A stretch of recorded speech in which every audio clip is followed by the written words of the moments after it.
The first two words in Genesis that describes woman, in Genesis 2:18, I will make a helper suitable for him. And that phrase in Hebrew for helper suitable, it's Ezer Kenegdo. And I learned this when I was studying in Israel, and it literally bent my brain. Yeah.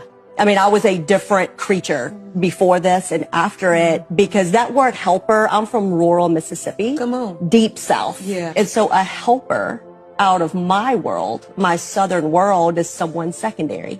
Yeah. The secondary helps the primary. The helper helps the main one. Subservient. Yeah, subservient secondary. And Ezer in Hebrew, it essentially means helper, aid, or strength, but it's a very strong word. And it carries the idea of strengthening someone in a way they cannot do for themselves.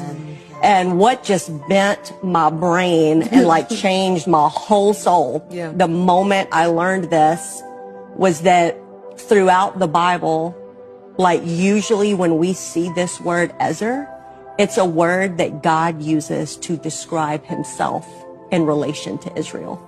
Yep. And we would never say that God was secondary to Israel. Sure. We would say God helped, aided, and strengthened Israel in ways she could not do for herself.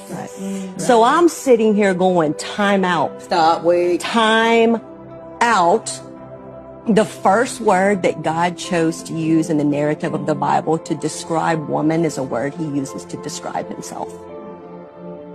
I think I could cry right And now. the honor in that. Isn't it lovely? And the invitation in that. You not only have a place in the room, you have a seat at the table from the beginning.